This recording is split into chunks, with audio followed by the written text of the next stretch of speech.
hay como 2 o 3 reglas que yo aplico en mi vida. Cuando el diablo me pone entre la espada y la pared, yo no tengo opción. Yo digo, yo aquí con el diablo no tengo nada que transar, siempre voy a por más. Nunca acepto las manipulaciones del enemigo. Cuando el enemigo me quiere manipular para que yo no viva a la altura y yo no disfrute de las bendiciones de Dios, yo no caigo en la jugada recta del diablo. Digo, no. La palabra dice, las promesas de Dios son reales y yo quiero todas las promesas de Dios en mi vida. No acepto la enfermedad, no acepto las limitaciones, no acepto las restricciones. No, que el diablo las pone, yo no las acepto. Porque creo que Dios nos ha llamado a que seamos más que vencedores, a que tengamos vidas de victoria, a que tengamos vidas de triunfo, a que seamos conquistadores y vayamos conquistando nuevas metas, nuevos desafíos en nuestra vida. Y eso es lo que Dios quiere hacer de cada uno de nosotros. Un día con mi hija íbamos camino a Logroño y conversando algunas cosas, yo le decía, hija, que yo toda mi vida he querido ser el mejor. No porque yo quiera simplemente por un tema de egoísmo, sino porque veo que Dios me da la posibilidad de ser el mejor. ¿Te das cuenta? Si Dios me da la posibilidad de ser el mejor padre, el mejor alumno cuando lo fui. Y aún cuando después estudié en la universidad, siendo ya de 27, 28 años, porque cuando estudié la carrera, yo siempre dije, quiero ser el mejor, porque yo puedo ser el mejor. Cuando entré a trabajar en un colegio dije, yo voy a ser el mejor profesor, y tienen que destacarse que tengo que ser el mejor profesor. Cuando estoy en el ministerio digo, yo tengo que ser el mejor pastor. ¿Por qué? Porque Dios me da las posibilidades para ser el mejor. ¿Por qué vamos a conformarnos siendo mediocres? ¿Por qué no vamos a conformar con vidas fáciles cuando podemos ser lo mejor? ¿Por qué yo me tengo que conformar con un hogar mediocre cuando Dios me da la posibilidad de tener el mejor hogar, de tener los mejores hijos, el mejor matrimonio, la mejor familia? ¿Por qué yo me voy a conformar, y aquí los meto a ustedes, con una congregación mediocre cuando Dios nos da la posibilidad de ser la mejor congregación? Me voy explicando, ser la mejor congregación, la mejor iglesia, la iglesia que vive de acuerdo a la palabra y que obedece y que trabaja. ¡Fua! Ayer después de la reunión, una hermana de Peralta me abrazaba y me decía, en 4 años más, yo quisiera que estuviésemos nosotros en Peralta celebrando el domingo. Yo le decía, mejor, le decía. Tiene que ser mejor, le decía. Claro, porque si está aspirando a ser como nosotros, yo creo que tiene muy baja la vara, ¿no? Tenemos que ir a ser mejor, claro, lo mejor. Tú tienes que ser lo mejor, porque Dios nos da la posibilidad de ser lo mejor. Y no solamente conformarnos con ser cola, tenemos que ser cabeza, lo mejor. Marcar las pautas, marcar el liderazgo. ¿Amén? Gloria a Dios. Ayer hablábamos de un personaje que se llamaba Caleb. Caleb, Dios le dio una promesa a Caleb, ¿se acuerdan? Que él iba a heredar la tierra. Y no solamente bastaba con tener la promesa, el deseo de Dios, sino que Caleb tuvo que conquistarlo. Conquistar eso. Por eso que yo digo que hay cosas que Dios las da, que Dios las pone a nuestra disposición, pero luego Dios te guía en el proceso, ¿no? En el camino de la conquista también Él quiere estar presente. Porque si bien es cierto, allí están las cosas, Él dice, bueno, te tienen que costar algo también, ¿no? Porque si no, no lo valoras, si no, no aprendes en el proceso. Para llegar a ser rey, David tuvo que pasar por un proceso, José tuvo que pasar por un proceso, tuvo que pasar por etapas de conquista, de pequeñas conquistas hasta lograr ciertos objetivos. ¿Por qué? Porque en ese proceso él iba aprendiendo, él iba creciendo y vamos madurando en nuestra relación con Dios también, vamos avanzando en nuestra fe. Y Caleb, bueno, tuvo que conquistar y cuando después de 45 años de esperar, madre mía, ¿no? Esperar la promesa, 45 años, mirando todos los días el calendario, mirando todos los días a la familia, mirando todos los días la realidad, pero sabía que iba a llegar el momento en que esa tierra iba a tener su tierra, iba a tener su casa, iba a poder iba a poder pasar los últimos días de su vida al lado de su familia, qué sé yo, tenía sueños en su mente, y cuando llegó el momento dijo, ahora me toca. Reclamó la promesa, pero él reclamó la promesa sabiendo que iba a tener que conquistar a los enemigos que habitaban esa tierra.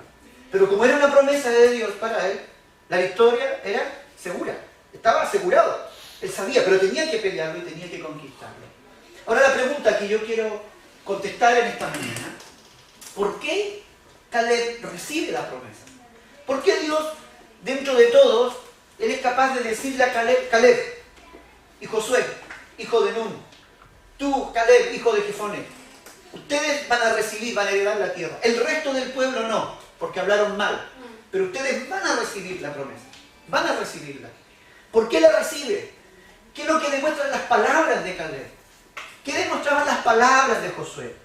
¿Qué había en su corazón? ¿Qué había en su mente que los hace, vamos a llamarlo de una manera u otra, merecedor? Aunque no merecemos nada, lo dejamos eso claro, que somos todos por gracia. Pero ¿qué es lo que conquista? ¿Qué es lo que lleva a decirle a Dios, sabes Caleb, sabes Josué, esta tierra va a ser para ti? Esto va a ser tuyo, las promesas van a ser para ti. ¿Qué vio Dios en él para prometerles ese monte? ¿Qué fue lo que vio Dios en cada uno de ellos para decirle, ustedes van a conquistar? ¿Qué vio? ¿Y qué es lo que le faltó al pueblo, no? ¿Qué le faltó al pueblo y qué estuvo en ellos? ¿Qué le faltaron a esos 10 líderes que vinieron con malas noticias? Pero ¿y qué estuvo en estos 2 hombres que tuvieron una palabra diferente y que tuvieron una posición diferente frente a una misma realidad? Es increíble, ¿no? Cuando ponemos un vaso, hay gente que lo ve medio lleno y otros lo ven medio vacío. Siempre hay dos posiciones. En casa igual, frente a un problema, unos lo ven de una manera y otros lo ven de otra problema. Siempre hay 2 posiciones. Pero el tema es que de estas diferencias de opinión eran diferencias antagónicas que se oponían. Unas estaban de acuerdo a la visión de Dios y otras iban en contra. Incluso Dios le dice que han hablado con rebeldía, ¿cierto?, frente a Dios. Entonces, ¿qué es lo que haría? ¿Cuál es la actitud? Vamos a intentar en esta mañana. Yo solamente daré unos 4 o 5 puntos que yo veo allí. El resto lo puede usted buscar también. El Señor a usted le puede seguir hablando en casa. Pero hay algunas cosas que yo quiero destacar en esta mañana. Josué capítulo 14, versículos 6 al 9. Anoche ya lo hemos leído, pero hoy lo vamos a volver a leer. Josué capítulo 14, versículos 6 al 9. 14, 6 al 9. Y los hijos, eso, aquí lo tenemos, ¿no? Y los hijos de Judá vinieron a Josué en Gilgal, y Caleb, hijo de Jefone, ceneseo, le dijo, tú sabes lo que Jehová dijo a Moisés, varón de Dios, en Cades Barnea, tocante a mí y a ti. Yo era de edad de 40 años cuando Moisés, siervo de Jehová, me envió de Cades Barnea a reconocer la tierra. Y esto subráyelo, por favor. Y yo le traje noticias, ¿cómo? Como lo sentía en mi corazón. Hubo allí un sentimiento. Hubo allí una convicción. Este habló con él, con el corazón. Y si habló con el corazón, ¿con qué no habló? Con la razón.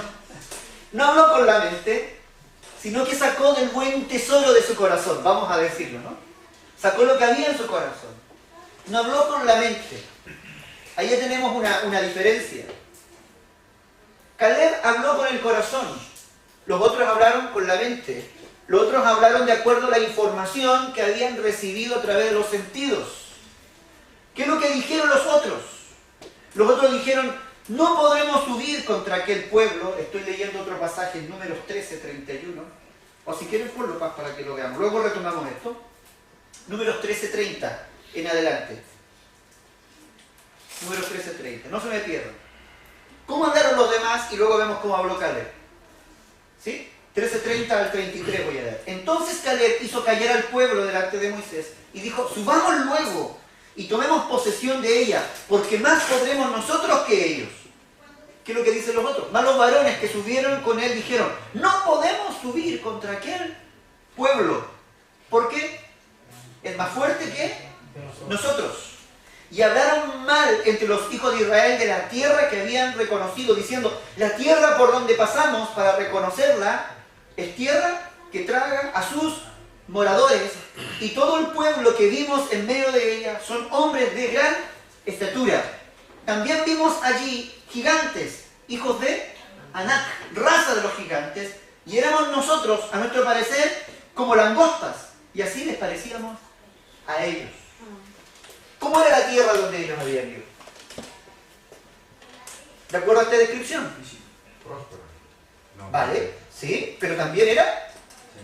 ¿Qué es lo que decían los otros? Era una tierra difícil, tierra que traga a sus moradores. La habitaban los gigantes, ojo, Anac, gigantes. Y luego, ¿qué tierra le dan a Caleb? Esta, ¿no? Y tierra de gigantes, tierra difícil. ¿Estaban hablando alguna mentira estos 10? No. Estaban diciendo la verdad. Pero también, por otro lado, Caleb y Josué decían, no, esta es una tierra que fluye leche y miel. Había una realidad compuesta con dos partes. Había una realidad que realmente era una tierra difícil, era una tierra habitada por gente gigante, era una tierra que tragaba a sus moradores, seguramente habían pantanos, zonas pantanosas, habían ciudades amuralladas. Jericó, por ejemplo, era una ciudad amurallada. La primera con la que se pillan ahí entrando a la tierra prometida es Jericó. Apenas la ven, hay una muralla, murallas por todos lados, gordas las murallas. Dicen algunos que en cada muralla, porque eran murallas dobles, entraban 2 yuntas de bueyes por cada muralla. Es decir, no era una cosa menor. Eran ciudades, pero totalmente acorazadas. Pero estos, ¿qué es lo que ven? Ven de acuerdo a sus ojos. Miran la realidad que los sentidos le están indicando. Pero Caleb, cuando habla, ¿desde dónde habla? De acuerdo a lo que leímos anteriormente. De lo que había en su corazón. De lo que él sentía en su corazón. De lo que él sentía en su ser. De lo cual él había llenado también su corazón. Ahora pregunto, ¿qué había en el corazón de Caleb? ¿Con qué la había llenado? Había confianza, había seguridad, pero ¿qué le llenaba de seguridad? ¿Y qué le llenaba de confianza? La promesa de Dios, la palabra de Dios, lo que había escuchado de parte de Dios. Es decir, Caleb vio las ciudades amuralladas. Por supuesto que vio las ciudades amuralladas, porque iban los 12 juntitos recorriendo la tierra, ¿no? Él iba, todos sacando fotografías, tal vez como los chinos, no, en ese tiempo no eran, ¿no? Haciéndose selfie y toda la cosa, no había en ese tiempo, ¿no? Pero iban todos, los 12 mirando, ¿no? Ellos veían todo, pero mientras Caleb miraba las ciudades amuralladas, decía, no pasa nada, las vamos a comer como pan. Mientras él miraba la tierra que tragaba a sus moradores, él decía, no pasa nada, es una tierra de bendición, que es tierra que fluye leche y miel. Él iba enfrentando a los gigantes, no pasa nada, Dios nos va a dar la victoria sobre estos gigantes, no pasa nada, vamos luego. Y él se solaba las manos y decía, pero vamos luego, ¿cuándo vamos a venir a poseer la tierra? Y yo creo que Caleb, cuando caminaba por ese lugar, no solamente se va, vamos a vencer, sino que él decía, allí voy a poner mi casa, allí voy a poner la cerca, allí voy a criar los animales, allí voy a soltar las gallinas, allí voy a labrar la tierra, allí voy a producir. Y hacía planes y soñaba con aquello. Porque para que tú hables desde el corazón, de lo que te sale del corazón, tú tienes que haber albergado algo en tu corazón. Tienes que haber albergado algo en tu vida, ¿no? Y él, en base a las palabras que Dios le había dado, él comenzó a soñar, él comenzó a imaginárselo. Y seguramente mientras él caminaba por aquí, él se iba imaginando todo lo que yo ya les había dicho. Dios me va a dar esta tierra y allí van a crecer mis hijos, allí van a jugar mis nietos, allí voy a vivir con mi esposa, allí voy a poner la silla mecedora. Después que construya al lado de mi mujer y pasaremos los últimos días viendo cómo los chicos juegan y corren por allí y la familia está allí. Y soñaba seguramente. Por eso que cuando la gente comienza a clamar, él salta, no se puede quedar callado. Por eso que dijo Josué, se ponen de pie y dicen, cállense, vamos luego, conquistémosla, no esperemos más. Dice que él habló desde el corazón, porque era lo que había albergado en el corazón. Los otros, caminando por la misma, decían, sí, Dios lo prometió, pero esto está difícil, ¿eh? Madre mía, mira esos gigantes, ¿cómo los vamos a ver? Si nosotros parecemos langostas. Ellos nos miran para abajo y nosotros parecemos langostas frente a ellos. Y esas ciudades amuralladas, oye, ¿qué crees que podemos? ¿Qué estrategia habrá que usar para derribar esas murallas? Está difícil, ¿eh? Las cosas que nos da Dios, ¿no? ¡Pua, qué complicado! Eso es imposible, mira. Pero lo ves, te das cuenta. Es imposible. Y mira, cuidado, ¿eh? Que la tierra traga a sus moradores. Ten cuidado, ¿eh? Que aquí están como los niños, ¿cómo van a jugar aquí? Imagínate que de pronto se nos desaparece. Y se los traga la tierra, no los encontramos más. La mente de ellos trabajando en el otro sentido. Tienen una misma palabra, pero la mente comienza a trabajar y lejos de pensar en fe y creer las promesas de Dios, comienzan a construir una línea de pensamiento antagónica en oposición a lo que Dios tiene. Al punto que ellos se rebelan contra lo que Dios quiere. Al punto que ellos terminan diciendo, sabes, Dios, muy bonito lo que tú tienes, pero no lo quiero. Es muy peligroso, es muy difícil, es imposible. Tiene muy buenas intenciones Dios con nosotros, pero la tierra esa no es para mí. No es para mí. Y lejos de ser de bendición, ellos terminan rechazando, ¿cierto?, lo que Dios te está dando. Yo este regalo lo he aceptado con mucho cariño porque lo necesitaba. y porque lo han dado con cariño. Porque lo necesitaba y lo han dado con cariño. ¿Notan las dos cosas? Lo dan con amor y porque lo necesito. ¿Acaso el pueblo no necesitaba una tierra? Sí. Lo necesitaba. Ellos habían sido esclavos por cientos de años y ahora iban por el desierto y Dios les dice, te tengo una tierra buena que fluye leche y miel, ya, dámela, la necesito. Y Dios se la da con cariño, es tuyo, con amor. Y cuando llegan allá le dicen, nah, esa tierra, mejor estábamos en Egipto. Mejor estábamos allá construyendo, haciendo ladrillos, comiendo en bar. Se pasan unos rollos, ¿no? No, pero si lo necesitas, hombre. Dios te está dando algo con amor, te está entregando algo que tú lo único que vas a tener es conquistarlo. Lo demás son flecos, lo demás. Que hay gigantes, eso ya lo arreglaremos. Que la tierra, ya lo arreglaremos. Que las ciudades amuralladas, ya lo arreglaremos. No pasa nada. Pero no, su mentecita, la mente de esta gente, estaba más enfocada en las imposibilidades que en las posibilidades. Lejos de soñar, esos sueños se transformaron en pesadillas. ¡Uy, la bendición! Es como algunos pueden decir, ¡fua! La bendición que Dios me dio, mira, ahora tengo que lidiar con esto, tengo que pelear con esto, tengo que luchar con esto, ¿no? Es como cuando Adán le dice a Dios, no, la mujer que me diste fue, ¿no? La mujer que me diste. Madre mía, puede decir gracias Señor porque ahora no estoy solo. No, pero la mujer que me diste, ¿no? ¿Te das cuenta cómo nuestra mente lleva a veces a pensar cosas y luego nuestros labios llegan a confesar cosas que lo único que están demostrando es que en nuestro corazón no hay gratitud, que en nuestro corazón hay incredulidad, que en nuestro corazón muchas veces hay cobardía o simplemente no aceptamos nuevos retos, nuevos desafíos que Dios tiene para nuestra vida? Hay diferencia en todo esto.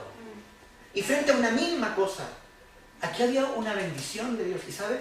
De la misma manera, las promesas que Dios tiene para tu vida son para bendecirte. Dios con sus promesas no te quiere fastidiar la vida. Cuando Dios te está pidiendo algo, te está enseñando a ser un conquistador, te está enseñando a ser un triunfador, cuando Dios te está enseñando disciplina, cuando Dios te está enseñando a sujetarte, cuando Dios te está enseñando a administrar, cuando Dios te está enseñando a depender de Él, pasas por situaciones y circunstancias, es porque Él quiere lo mejor para ti. Porque Él quiere que sea motivo de bendición para tu vida. Ahora, que a veces vemos gigantes, por supuesto, la vida está llena de desafíos. Todos los días enfrentamos gigantes, todos los días enfrentamos ciudades amuralladas, todos los días o de tiempo en tiempo vemos cómo la tierra a veces nos quiere tragar. Trágame tierra, decimos nosotros. No te preocupes, que no basta que lo diga, a veces la vida te empieza a tragar, ¿no? Una noticia que te hunde, una noticia que te destroza, una noticia que te acaba, lo imposible, ¿no? Pero ¿qué decía el salmista? Él es el que rescata del hoyo nuestra vida. Cuando te empiezas a hundir, Dios extiende su mano y te rescata del hoyo de donde te puedas encontrar. El que sana todas tus dolencias, el que llena de bien, el que sacia de bien tu boca, ¿cierto? Y te corona de favores y misericordias. Gloria a Dios. Eso es lo que hace Dios con cada uno de nosotros. Pero Dios lo hace para eso, porque te quiere bendecir, porque Él busca lo mejor para nosotros. Sus bendiciones están allí. Ahora, claro, Él habló desde el corazón, dice lo que habíamos leído. En su corazón había una motivación. Esa motivación estaba alimentada por los sueños, por la ilusión de haber creído a la palabra de Dios. ¿Sabe? Esto es lo más hermoso que puede haber. Y esto es una de las cosas que frente al cristianismo muchos no le encuentran explicación. Y el otro día les comentaba, no sé si aquí o en Peralta fue que lo dije, pero una de las cosas que a los gladiadores, que a los romanos les impresionaba, era ver morir la gente, a los cristianos, en los circos romanos, con una mirada de paz y de esperanza. Que en vez, lejos de verlos angustiados y verlos allí deprimidos, llorando, pidiendo clemencia, la gente moría cantando, mientras los leones se los comían, ellos cantaban y alababan al Señor, adoraban a Dios y tenían una mirada de esperanza a lo que iba a venir. Sabían que algo nuevo venía después de la muerte y que ese pequeño sufrimiento iba a ser temporal, porque después les esperaba algo grande. Había algo allí, había una motivación en sus corazones, había un sueño, había una ilusión en sus corazones, que ni aún en la misma muerte lograba apagarlo, lograba acallarlo, lograba limitarlo.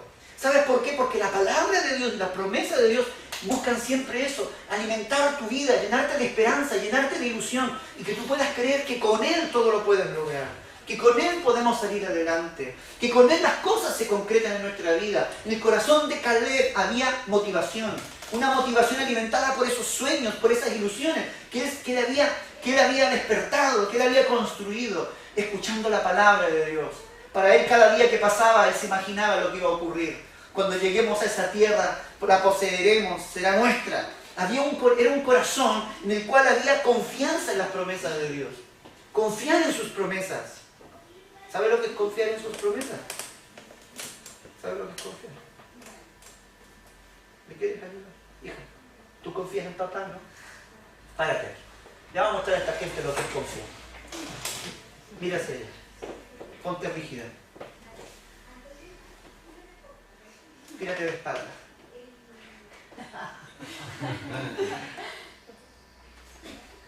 Vale. ¿Sabes lo que es confiar? Tú lo estás viendo, pero eres capaz de lanzarte, de descansar, de reposar, ¿no? Confiadamente.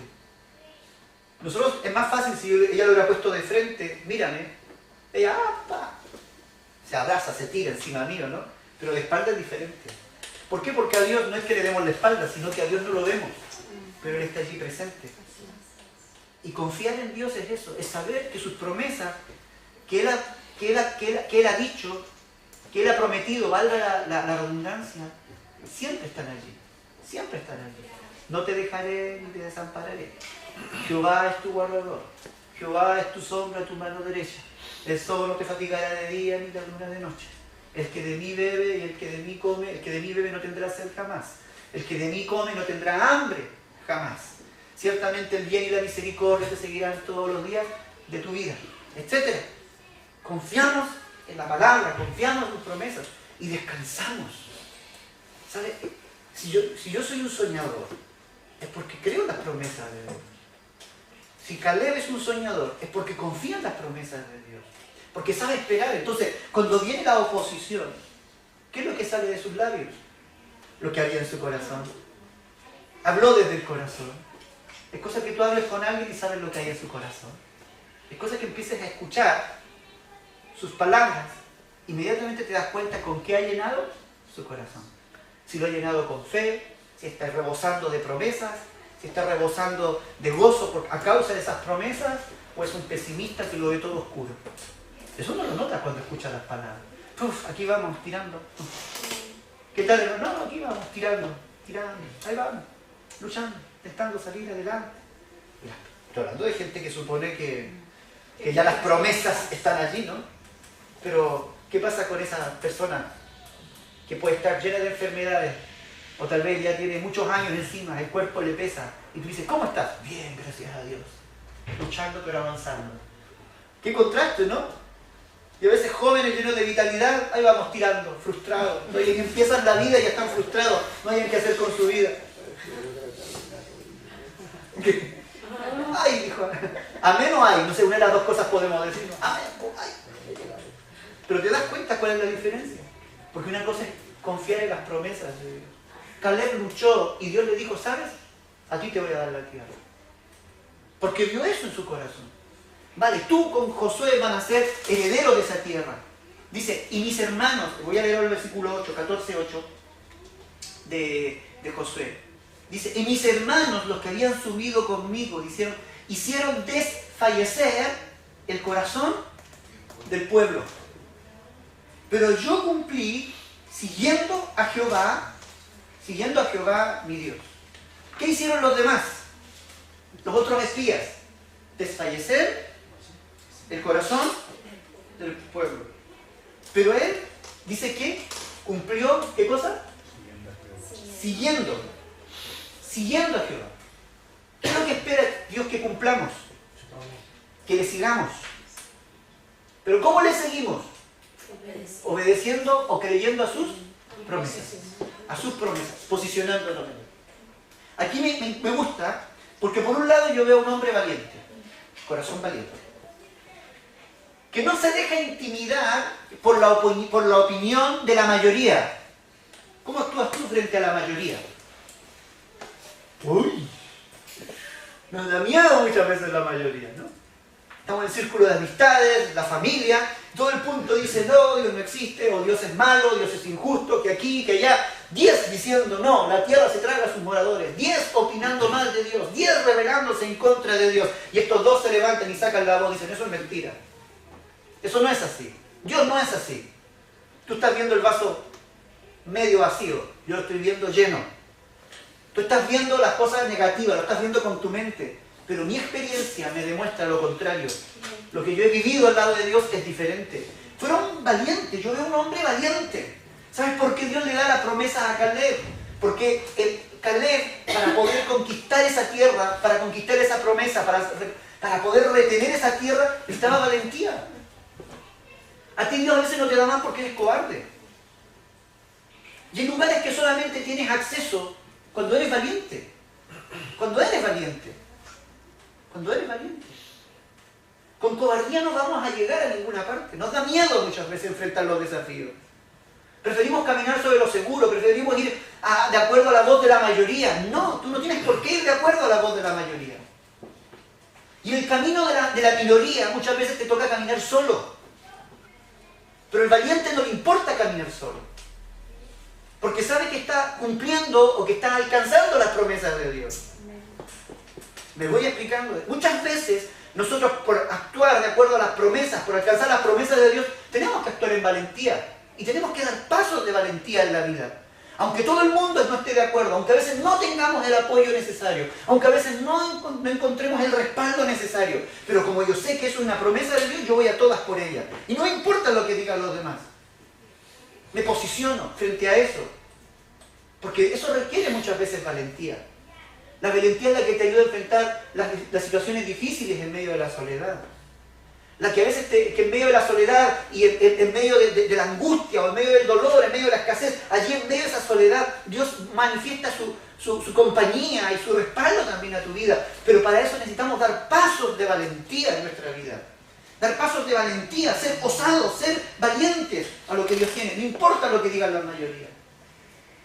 ¿Sabe? A mí una de las cosas que no me gusta es ser parte de la mayoría. Yo no sé si será un defecto o una virtud, eso que cada uno lo opine. Pero nunca me ha gustado ser parte del montón. Nunca. No quiero ser uno más. Y no me gusta ser uno más. Yo quiero destacarme. Alguna vez suena arrogante lo que estoy diciendo, pero no me malinterprete. Porque ya hay muchos como otros. Pero yo quiero ser diferente. ¿Me voy explicando? Porque creo que muchas veces los cobardes se refugian en medio de la masa, en medio de la multitud, en medio de la opinión que todos los demás tienen. Pero el valiente, escúchame, el valiente se destaca porque es diferente.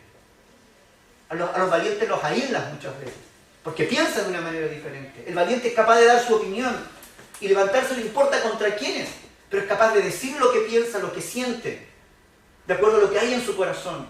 Es capaz de expresar sus sueños, sin temor que la gente se ría de ellos, y aunque se rían pobres de ellos, pero yo tengo un sueño, yo creo en algo, y voy a por ello. Me voy explicando. Y para eso hay que ser valiente. ¿Cuáles son tus sueños? ¿Cuáles son tus anhelos? ¿Sabes? Hay sueños que simplemente son ilusiones, que nunca van a ser alcanzadas. ¿Sabes por qué? Porque no hay valentía. El cobarde está lleno de ilusiones y de sueños frustrados. El cobarde dice, un día quise yo tener esto, pero no lo tuve. Por esto, y termina culpando a todos los demás. Claro. Si me hubiese tocado otra mujer, si me hubiese tocado otro hombre, si yo hubiese nacido en una familia diferente, si yo hubiese podido estudiar, si yo hubiese podido hacer esto, si yo entonces hubiese logrado mis sueños. Déjame decirte que no, que eso no es así. El valiente es un conquistador. Y no importa la familia que haya nacido, no importa el matrimonio que le haya tocado, no importa los hijos que le haya tocado, su vida logra salir adelante, porque no depende de las circunstancias, depende de las promesas de Dios en su vida. ¿Lo has entendido? ¿Puedes decir amén? Pues yo estoy como asustado, no estoy enfadado, estoy inspirado. Estoy inspirado. ¿Notan la diferencia? Nosotros culpamos siempre lo que nos ocurre. No fue cobardía. No. No siempre las cosas se dan. No siempre toca un buen trabajo. No siempre. Es lo que a todo el mundo le toca las cosas. Pero los valientes son conquistadores. El valiente es el que se atreve a ir por más. No se conforma. Caleb llega a los 85 años y podría haber sido, ahora yo me jubilo. Ya, la promesa podrá esperar. Quedará para más adelante. Total, ya peleé bastante, ya luché bastante. Veo a la gente feliz, contenta. Pero él dijo, no, yo quiero seguir luchando. La mujer le dijo, viejo, retírate. Vámonos por allí. Mira, Josué, que es tu amigo, tiene una buena casa, ya tiene los terrenos todos divididos. Descansemos. No, le dijo Caleb. Yo tengo un espíritu indomable. Yo soy un hombre de guerra. Que si me acomodo, me muero. Yo tengo que seguir luchando.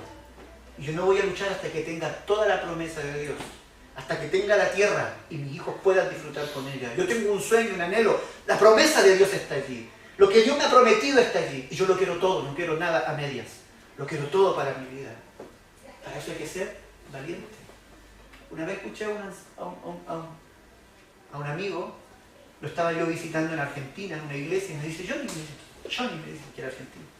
Johnny, vamos a tal pueblo a visitar a un pastor. Vamos.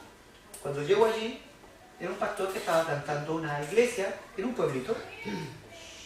Y él allí con su equipo solo y 2 o 3 personas. Hacían más ruido de lo que... porque ponían los altavoces muy altos, pero cantaba, bla, bla, bla. Parecía que había un montón de gente, tú asomabas 3 personas. Y llegamos allí y yo le digo a mi amigo, le digo a Marcos, oye Marcos, le digo, y el pastor está comenzando, sí. Él dejó una congregación de 2000 personas porque entendía que Dios lo quería aquí para conquistar este pueblo. Y yo lo quedé mirando y dije, ¿eh? Sí, tenía una congregación, tenía coros, tenía esto, tenía bla, bla, todo. Y de la noche a la mañana lo dejó y se vino a este pueblo porque quería. Madre mía. Yo en ese momento como que me movió el piso, ¿no? Pero luego tú llegas a entender de que hay Caleb, que lo suyo es conquistar, que lo suyo es nuevas metas, que lo suyo son nuevos desafíos, y que no importa la edad que tengan, siempre están buscando nuevos desafíos, nuevas tierras que conquistar, como los antiguos conquistadores. Era un hombre valiente, era un hombre creyente, porque si Dios lo dijo, eso hará. El creyente dice, si Dios lo dijo, es así. Si Dios me habló, es así. Si Él lo prometió, se va a cumplir. Es cuestión de tiempo. Yo simplemente tengo que mantenerme y esperar y obedecer, mantenerme en valentía, luchar, porque si Dios lo dijo, sus promesas se van a cumplir. Le voy explicando. El creyente cree en los principios de Dios, vive los principios de Dios y luego descansa y espera que las cosas ocurran. A mí me encanta porque cuando Deuteronomio habla de las bendiciones y las maldiciones, habla de que las bendiciones te alcanzarán. Yo siempre digo, las bendiciones tienen que alcanzar y van llegando las bendiciones. Ciertamente el bien y la misericordia, dice, te seguirán. No tú las seguirás, no, ellos te seguirán como una consecuencia de haber vivido y de estar viviendo los principios de Dios. Es que la cosa es simple. Uno tiene que ser valiente para probar y comprobar en su propia vida que los principios de Dios resultan. Si tú los vives, no te preocupes, tú vívelos. Las cosas vienen por añadidura, como añadidura de la obediencia, como añadidura de creerle a Dios, que si Dios lo dijo, yo lo hago, viene la bendición y empieza a fluir en tu vida. Yo no me esfuerzo muchas veces por ciertas cosas, simplemente vivo en los principios de Dios y las demás cosas van llegando como añadidura. Por cuanto cumpliste, dice, siguiendo a Jehová mi Dios. Cumpliste siguiendo a Jehová mi Dios. Dice el versículo 9, cumpliste siguiendo a Jehová mi Dios. Él vivía en obediencia a Dios. Por último, hay una última característica que está en el número 14, 24. Me encanta esto, como que resume los motivos por los cuales Dios le dice, a este le voy a dar esta tierra. Números 14, 24. Pero a mi siervo, ¿cómo le dice? ¿Cómo le dice? ¿No? Mi siervo. Mi siervo. No era simplemente un siervo del pueblo, ayudante de no. Este es mi siervo. Mi siervo. Oye, es bonito cuando Dios te dice mi sierva, mi siervo. Este es mío, ¿eh? Este me pertenece. Este es de mi posesión. Cuando tú aceptas a Jesús como tu Señor, no solamente como Salvador, que Él es el que controla tu vida. Él cuida de lo suyo, de lo que le pertenece y de los que le pertenecemos. Pero bueno, ¿qué es lo que dice? Pero a mi siervo Moisés, por cuanto hubo en él, ¿qué cosa?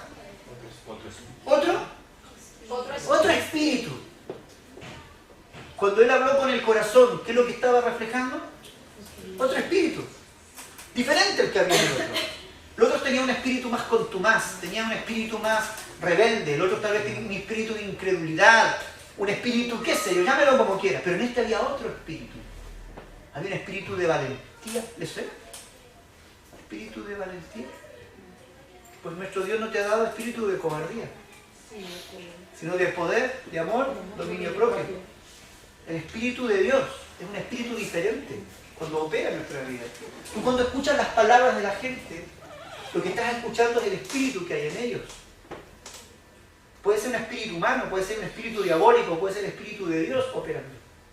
Y tú dices, ¡ay, mira, qué bien interesante! Ojo, pero si no es el espíritu de Dios termina contaminando, termina influenciando en nuestras vidas de mala manera, negativamente, y nos lleva a perder la bendición. Pero el Espíritu de Dios siempre te va a hablar para edificación, obra para edificación, trabaja en crecimiento, ¿no? Pero bueno, pero en él hubo otro espíritu. Y aquí está la palabra clave. ¿Qué cosa? Y decidió. ¿Qué es lo que es eso? Determinación. Él determinó ir en pos de Dios, ir en pos de mí. Él determinó en su corazón hacer las cosas, hacer lo que yo quiero. Él determinó continuar la ruta, Él determinó alcanzar la promesa, Él determinó ir a por todas, Él determinó ser diferente al resto de los 10. Él lo determinó en su corazón. Hay cosas que tú las tienes que determinar. No son imposiciones, tú las determinas. Tu determinación marca una diferencia. Así como la determinación de ser valiente te lleva a la bendición, la determinación de ser cobarde te lleva a la maldición, a la perdición. Pierdes las bendiciones de Dios, pierdes las oportunidades de Dios, pierdes las oportunidades de comprobar lo bueno y agradable y perfecto que es la voluntad de Dios para cada uno de nosotros. Perdemos. Pero la determinación de escuchar la voz de Dios marca la diferencia. Esa determinación a Josué lo llevó a ser diferente a los demás. Caleb y Josué fueron diferentes a los demás. Como dije yo adelante, hace un momento, a mí no me gusta ser como los demás. Quiero ser diferente. Pero diferente por la valentía, por la osadía, por la determinación. Diferente porque quiero que las promesas de Dios se cumplan en mi vida. Y si Dios lo prometió, y si Dios lo desea, no hay nada ni nadie que se pueda imponer, impedir, oponer a lo que Dios tiene para ti. Eso depende ya de ti. ¿Quieres disfrutarlo? ¿Quieres vivirlo? ¿Quieres que las promesas de Dios estén en tu vida? Cuando Dios le dio esta promesa a Caleb, lo quedó mirando y dijo, este tipo es diferente. Aquí hay valentía. Este realmente quiere cambiar. Quiere cambiar, quiere cambiar. Yo, a lo largo de estos años, no solamente los 4 años, ya llevamos 20 años, más o menos, más de 20 años con Sara, en diferentes lugares, pastoreando. Y hay algo con lo que uno nunca puede luchar. Yo puedo luchar podemos enfrentar a los demonios y Jesús nos ha dado autoridad sobre los demonios, reprenderlos y echar fuera demonios. Ni un problema. Podemos orar por los enfermos y Dios los puede sanar. Ni un problema. Pero hay algo donde la oración no entra. Es en tus decisiones. Hay gente por la que hemos orado y orado y orado, pero no quieren cambiar. No quieren cambiar. Porque les da miedo, porque les da vergüenza, porque les gusta vivir como están viviendo, o porque ya se han asumido que esa es la triste vida que les toca. Pero no quieren cambiar. Frente a eso, no hay oración que pueda influir. Porque todo cambia cuando tú decides. Todo empieza a cambiar cuando tú escuchas la voz de Dios, escuchas el llamado de Dios y empiezas a obedecerle. Ahí empiezan a cambiar las cosas. Empiezas a comprobar. Empiezan las cadenas a ser rotas. Comienza la liberación a llegar a tu vida. Comienzas a experimentar la vida abundante que Dios tiene. Frente a eso, eso es lo que tenemos que ver. Cuando la voluntad se doblega.